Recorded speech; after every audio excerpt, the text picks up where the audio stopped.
প্রবাসী ভাই বোনদের জন্য আমরা জাতীয় নাগরিক পার্টি প্রথম থেকে কাজ করে যাচ্ছে, আমাদের এনসিপি ডায়াসপোরা অ্যালায়েন্স। আমরা মনে করি যে প্রবাসী যারা যাচ্ছেন বাংলাদেশিরা, তারা বাংলাদেশের নাগরিক। ফলে বাংলাদেশে থাকা নাগরিকদের অধিকার এবং মর্যাদার জন্য যেমন আমরা কথা বলি, বিদেশে থাকা সেই ভাই বোনদেরও আমরা তাদের অধিকারের জন্য কথা বলি। বাংলাদেশের অর্থনীতিতে তাদের সবচেয়ে গুরুত্বপূর্ণ ভূমিকা, গার্মেন্টস শ্রমিকের পরে, গার্মেন্টস ইন্ডাস্ট্রির পরেই কিন্তু রেমিটেন্স সবচেয়ে গুরুত্বপূর্ণ। এবং 5ই আগস্টের পরে এই যে বাংলাদেশের অর্থনীতি আবার ঘুরে দাঁড়িয়ে পেরেছে, একেবারে ভাঙা ধসে পড়া ব্যবস্থা থেকে আমরা অর্থনীতিকে আবার কিছুটা সচল করতে পেরেছি, এর অন্যতম গুরুত্বপূর্ণ কারণ হচ্ছে রেমিটেন্সের যে প্রবাহ, সেটা অবাধ ছিল এবং এটা আরো বেশি বেড়েছে। ফলে গণ অভ্যুত্থানের সময় যেমন, গণ অভ্যুত্থানের পরেও কিন্তু দেশ পুনর্গঠনে তারা কাজ করে যাচ্ছেন।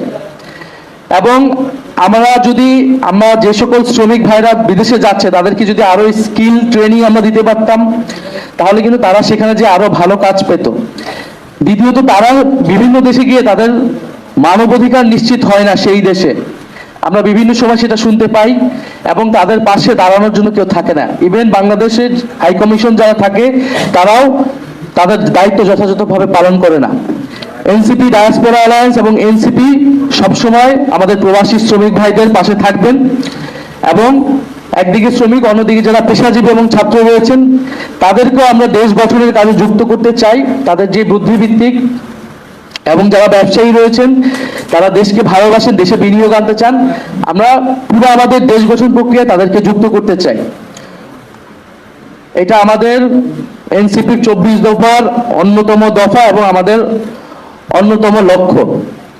এবং এই নির্বাচনে প্রবাসীরা ভোটাধিকার প্রদান করতে পারবে রাজনৈতিকভাবে, এটা দেশের সিদ্ধান্ত গ্রহণে একটা বড় একটা অংশগ্রহণ তারা করতে পারবেন। আমরা এনসিপি থেকে এই দাবি প্রথম থেকেই তুলেছি। আমরা নিশ্চিতভাবে বলতে চাই যে এই যে ভোটাধিকার প্রদান, এটা একটা বড় মাইলফলক হবে। যারা প্রবাসে রয়েছেন, আমরা বলবো আপনারা রেজিস্ট্রেশন সহ যে ধরনের কার্যক্রম রয়েছে সেটা আপনারা দ্রুত সম্পাদন করুন। আমরা চাই যে নতুন বাংলাদেশের জন্য এই যে সামনে নির্বাচনটি হতে যাবে, সেখানে আপনারা আপনাদের গুরুত্বপূর্ণ মতামত দিবেন, আপনাদের রাজনৈতিক সিদ্ধান্ত আপনারা জানাবেন, কারণ আপনারাও বাংলাদেশের নাগরিক।